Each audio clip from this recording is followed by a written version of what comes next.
नमस्कार सर्वांना, स्वागत आहे आपल्या एका नवीन यूट्यूब ब्लॉग मध्ये. तसंच आपल्या चॅनल मध्ये ज्याचं नाव आहे दिव्या मांढरे ब्लॉग.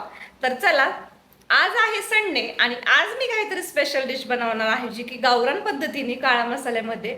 म्हणजेच मी आज काळा मसाल्याचं मटण बनवणार आहे गावरान पद्धतीने.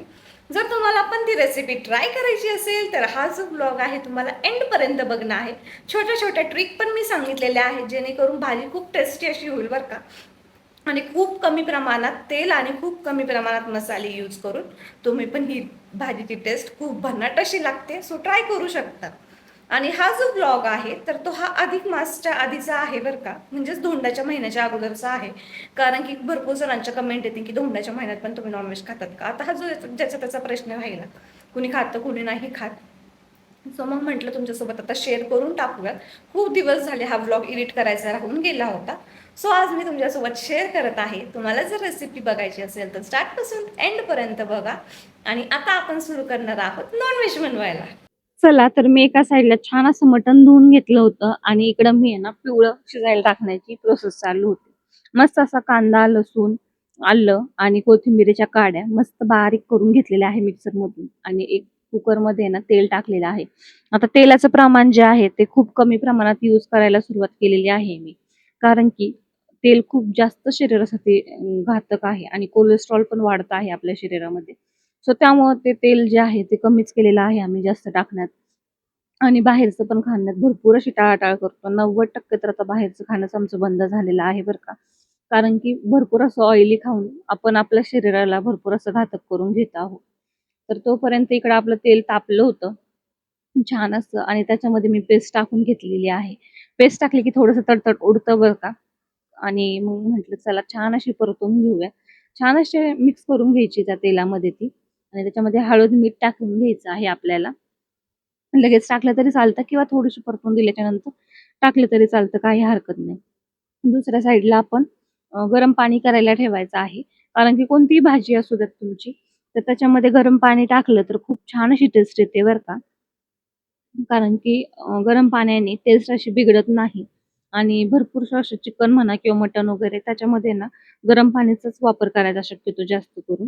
कारण की त्याने टेस्ट छान देतं. आणि हे जे काही गोष्टी असतो आपण त्या एकदाच करतो खूप दिवसातून, म्हणजे नाही का 8 दिवसातून म्हणा, 4 दिवसातून. तर त्यावेळेस करतो आणि त्या जर छान अशा झाल्या ना तर खूप छान असं टेस्ट येते. आणि मग ती गोष्ट लवकर परत खायची काही इच्छा होत नाही बरं का माझी तरी, एकदा मनसोक्त खाल्ल्याच्या नंतर. तर तोपर्यंत इथं छान अशी परतून झालेली होती आपली पेस्ट वगैरे. तर म्हटलं बघूयात, कारण की जळायला नको. थोडंसं मिक्स करत राहा बरं का ताईंनो तुम्ही पण. कारण की खाली डागायला सुरुवात होते ती. थोडंसं वाटलं असतं सूप टाकलं तरी चालत जाईल त्याच्यामध्ये. आणि इथे बघू शकता तुम्ही हळद ऍड केलेली आहे. छान अशी परतून घेतलेली आहे ती. म्हणजेच त्याला तेल जर सुटलं ना साईडनी तर मग छान असं ते परतले असं समजून जायचं. कारण की जर तेल नाही सुटलं तर मग असं होतं की ते मसाले पण कच्चे लागतात आणि भाजीची ग्रेव्ही पण थोडीशी कच्ची लागते. ग्रेव्ही असू द्या किंवा तुम्ही फ्राय करायला टाकत, थोडंसं तेल असं सुटलं, चटचट वाजायला सुरुवात झाली की मग छान असं ती टेस्ट देते. आणि मसाला जो आहे तर तुम्ही एकदा ट्राय करून बघा. असा कच्चा लागत नाही, टचटच लागत नाही. त्याचा फ्लेवर जो आहे तो वेगळाच लागतो. सो त्यामुळं पण मी इथं छान असं परतून घेतलं. आणि जे मिक्सरचं भांडं होतं ते पण धुवून घेतलेलं होतं इथं मी. कारण की ते कशाला वेस्ट घालायचं म्हटलं. इथे बघू शकता प्युरी जी आहे ती आपली खूप जास्त अशी पातळ झालेली आहे. त्याचा थिकनेस कमी झालेला आहे.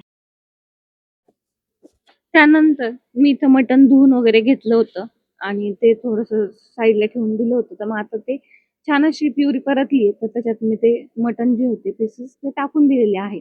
आणि ते पण छान असे फ्राय करायचे बरं का. म्हणजे पूर्ण त्याचे जे काही हळद, मीठ वगैरे आहे ते पूर्ण आपल्या मटणला लागलं पाहिजे, तरच तो फ्लेवर छान असा येतो. आणि ते थोडंसं आहे ना 5-10 मिनिटं आहे ना तुम्ही ना कमी गॅसवर परतला ना तर पटकन असं शिजायला सुरुवात होते ते पण. जे काही मटण असो, चिकन असो. आणि मग छान असं परतून घ्यायचं आहे आणि 2-3 वेळा वॉश करत चला. कारण की असा लालसर रंग येतो त्याचा. पण मी आहे ना 4 ते 5 वेळा धुवून घेते. कारण की काय होतं की थोडंसं असं रेड मला काही आवडत नाही जास्त. त्यामुळं मग इथे छान असं ते परतून झालेलं आहे. आणि इथे मी मीठ ऍड केलेलं आहे. बघू शकता एका साईडला मी पाणी पण तापत आहे माझं. मी तुम्हाला मगाशीच म्हटलं की आपल्याला गरम पाणी ऍड करायचं आहे. इकडे गरम पाणी पण होते आपलं. कोमट टाका किंवा गरम टाका, काही हरकत नाही. दोन्हीपैकी कोणतंही टाकलं तरी काही हरकत नाही. फक्त थंड पाणी यूज करू नका, कारण की जो काही फ्लेवर म्हणा टेस्टला खूप भन्नाट असं लागतं. त्यानंतर मी 5 शिट्ट्या करून घेतलेल्या आहे ह्या मटणच्या, कारण मटण शिजायला थोडासा वेळ जातो. त्यानंतर मी इकडे मस्त अशा भाकरी करून घेतलेल्या आहे. मला लग्नाच्या आधी काही भाकरी येत नव्हत्या आणि आता आता मी ते शिकलेली आहे. म्हणजेच यांनी मला भरपूरशा गोष्टी लग्न झाल्यावर शिकवलेल्या आहेत. बाकीचं काही सगळा स्वयंपाक येतो मला, पण भाकरी वगैरे ह्या गोष्टी काही येत नव्हत्या. सो इथे आपलं जे मटण होतं ते छान असं उकळून झालंय, गार झालेलं आहे कुकर. आणि आपल्याला आता काळा मसाल्यामध्ये आपल्याला मटण बनवायचं आहे छान असं. सो मी काही मसाला कसा करायचा याची काही मी रेसिपी तुम्हाला दाखवली नाहीये बघा. कटिंग वगैरे फ्राय वगैरे ते नॉर्मलच आहे. ते पातेलं घेतलेलं आहे मी, त्याच्यात तेल वगैरे ऍड केलं आणि काळा मसाला. आता काळा मसाल्यामध्ये ना तुम्ही कांदा छान असा गॅसवर भाजून घ्यायचा आहे. त्यानंतर खोबरं, आलं, लसूण आणि कोथिंबिरीच्या काड्या ज्या आहेत ना, त्या जर टाकल्या ना खरंच भन्नाट अशी टेस्ट लागते बरं का. कारण कंटिन्यू मी तेच यूज करते आता एवढ्यात तरी. कारण कोथिंबीर पण महाग झालेली आहे आणि कोथिंबीर किती आणली तर 8 दिवसाच्या वरती टिकतच नाही. 8 दिवसातच ती पिवळी होऊन जाते. सो इथे तेलात जो मसाला टाकला होता मी, सो त्याच्यामध्ये ना मीठ पण ऍड करून घेतलं आहे. आणि आता याला आपल्याला पूर्ण तेल रिलीज होऊस तर आपल्याला परतायचं आहे. सो मिक्सर मधून काढताना एकदम नॉर्मल पाणी टाका ताईंनो, काही गरज नाही पडत हरभऱ्याची डाळ वगैरे टाकायची. जर मसाला तुम्ही छान असा परतून दिला तर असं गोडसर गोडसर पण लागत नाही बरं का. कांदा परत एकदा कढईत तेल टाकून मस्त फ्राय करायचा, कांदा खोबरं तळून घ्यायचं आहे थोडंसं. आलं लसूण पण नंतर नंतर लास्टला तुम्ही हे करू शकता. आणि मग ते मस्त ग्राइंड करून त्याची ग्रेव्ही तयार होते. आता मी इकडे झाकण ठेवलेलं आहे तो मसाला शिजण्यासाठी. तो म्हटलं तोपर्यंत आहे ना, इकडं आपल्याला काय काय जे काय टाकायचं आहे मसाले ते टाकून घेतलेले आहे. मी ते घेतलं होतं. लाल मिरची पण टाकलेली आहे मी थोडीशी. त्यानंतर धना पावडर, काळा मसाला जो माझ्या घरातला आहे तर तो पण मी ऍड केलेला आहे. थोडीशी हळद ऍड करायची आहे. काळा मसाला माझा फिक्का आहे त्यामुळे मग मी जास्त काही काळा मसाला जास्त घेतलेला आहे, कमी नाही घेतलेला. त्यानंतर नगरी झटका वगैरे जर मसाला असेल तर तो ऍड करू शकता तुम्ही, त्याने पण छान अशी टेस्ट येते. त्यानंतर मी इथं आहे ना मटन मसाला पण ऍड करून घेतलेला आहे. आता मटन मसाला नसेल तर चिकन मसाला पण ऍड करू शकतात बरं का, ऑप्शनल आहे. असं काही नाही की चिकन मसाल्यात आणि मटन मसाल्यात काही नाही. कंपनी ब्रँड सेमच असतात, पण थोडेफार नॉर्मल पदार्थ चेंज असतात. सो इथे छान असा परतून होस तर मी इकडं सगळं काही मिक्स करून घेतलं होतं. कारण काय होतं ब्लॉगच्या नादात आहे ना, कधी-कधी प्रमाण कमी जास्त होत नाही माझ्याकडून. पण आहे ना त्याची भीती असते त्यामुळं मग मी थोडंसं काढून घेतलेलं आहे आज. आणि आज लाईट नाहीये आणि मला ना थोडंसं लवकर स्वयंपाक करायचा होता. सो त्यासाठी घाई गडबड चालू आहे माझी, कारण की यांना लवकर जायचं आहे थोडंसं बाहेर. सो त्यामुळं. आणि संडे म्हटलं की भरपूरसे असे आठवडाभराचे जे काही कामं असतात पेंडिंग ते करायचे असतात त्यांना. आणि त्यांच्या फ्रेंड्सला वगैरे भेटणं हे ते सगळ्याच गोष्टी. सो त्यांना पण बाहेर जायचं होतं. मग म्हटलं चला पटकन असं करून घेऊयात. आणि त्याच्यात आहे ना आमची लाईट पण गेली. त्यात 1 तास लाईटच आली नाही. म्हटलं आता यांच्या टायमिंगपर्यंत जेवण नाही झालं तर घरात आरडाओरडा होईल. बट देवाच्या कृपेने लाईट पण पटकन आली. सो मग काम होऊन गेलं माझं पटकन. म्हटलं आता टाईमपास करायलाच नको. कारण की मला थोडासा असा अंदाज होताच की लाईट जाणार आहे, लाईट जाणार आहे. आणि शेवटी खरंच तसंच झालं, लाईटच गेली. पण मी आधी जो काही आपल्याला पिवळं शिजवायचं होतं त्याचा मसाला आधी ग्राइंड करून घेतलेला होता. त्यामुळं मग मला काही जास्त वाटलं नाही. तोपर्यंत मी माझ्या भाकरी, राईस वगैरे सगळं करायला सुरुवात केलेली होती. म्हटलं की प्रॉपर असं संडेचा बेत होऊन जाऊ द्यात म्हटलं आज. कारण की कंटिन्यू अशा दोघांना सुट्ट्या नसतात. सो त्यामुळं मग असं वाटतं की चला एक दिवस तरी आपण कधीतरी असं दोघं कधी निवांत असं जेवणार. आणि आम्ही संडेच तेवढा भेटतो आणि संडेला मग आम्ही कोणतीच गोष्ट सोडत नाही. आणि त्याच्यानंतर मी ते मसाला परतल्याच्या नंतर तेजपत्ता टाकलेला आहे. आणि त्यानंतर आपल्याला हा जो काही मसाला काढलेला होता, जो घरातला काळा मसाला वगैरे जो म्हणताय आपण, तर ते सगळं मी इथे ॲड करून घेतलेलं आहे त्याच्यामध्ये. आणि तो पण मसाला खूप छान असा परतून द्यायचा.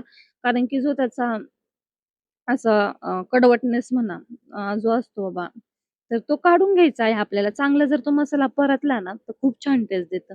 नाहीतर ती ग्रेव्ही आहे ना, ती थोडीशी अशी टचटच लागते आणि ती मला काही जास्त आवडत नाही. मग तसं ते कच्चं-कच्चं असल्यासारखं. सो मग त्यामुळं मी छान असा मसाला पण परतून घ्यायचं काम चालू होतं माझं. कारण की म्हटलं लाईटचा तर विषय तुम्हाला मी सांगितलाच. आणि मग म्हटलं आता काही लाईटचा काही विषय नाहीये आपल्याला. लाईट जाऊ अगर राहू त्याचं काही टेन्शन नाही राहिलेलं. आता मस्त असा मसाला परतून घ्यायचा. त्याला बघू शकतात तुम्ही.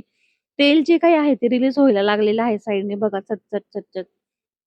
कारण की काय होतं, की तेल जर असं रिलीज झालं, तर मग असं ओळखलं जातं, की आपला जो मसाला आहे, तर तो छान असा परतला गेलेला आहे बरं का. कारण की भरपूर वेळा तुम्ही ट्राय करून बघा हे, की ज्यावेळेस ते तेल रिलीज होतं ना मसाल्याला, त्यावेळेस त्याची टेस्ट खूप वेगळी अशी लागते. बघू शकतात भरपूर असं हे होतं आणि ना थोडं-थोडं हलवत राहायचं, मग लागत नाही खाली. कंटिन्यू मी हलवत होते म्हणून लागलं नाही, नाहीतर मग जेवढं गॅसचे बर्नर असतात तेवढ्याच पोर्शनमध्ये लागू शकतं ते. त्यानंतर मग मी इथे आहे ना, मटण जे होतं तर ते ॲड करून घेतलेलं आहे आणि ते पण थोडंसं फ्राय करू म्हटलं.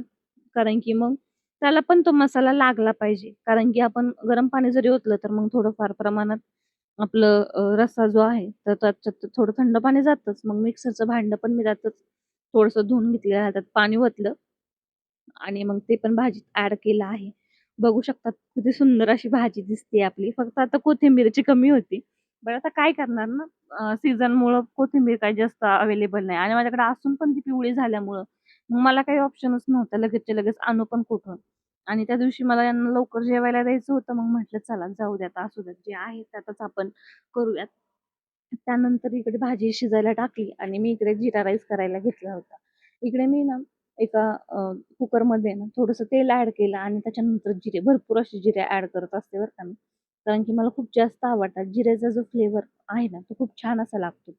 त्यानंतर तेजपत्ता टाकून घ्यायचा आणि जे काही आपण तांदूळ धुवून घेतलेले आहेत, तर ते ॲड करायचे आहेत आपल्याला आणि ते थोडेसे असे परतून घ्यायचे बरं का तेलात. मग आहे ना, टेस्ट अशी छान लागते त्या जिरा राईसची. कारण की नुसतेच ते पाणी उकळलं, त्यात जिरे टाकले आणि तांदूळ टाकले, तर त्याला टेस्ट देत नाही ते तेल कितीही टाका तुम्ही वरतून.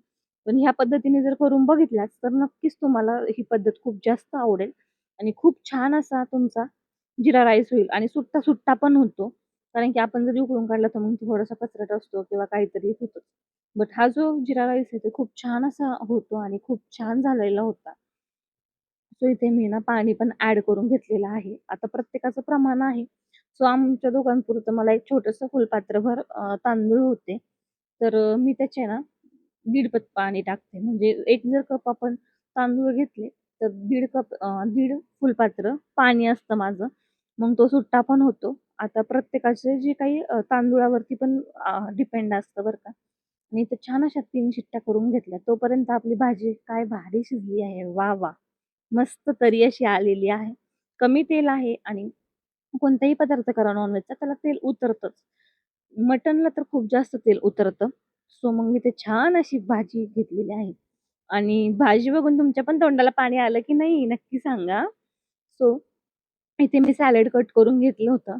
तर संडेलाच भरपूरशा गोष्टी अशा होतात आणि संध्याकाळी जेवायच्या टायमिंगला.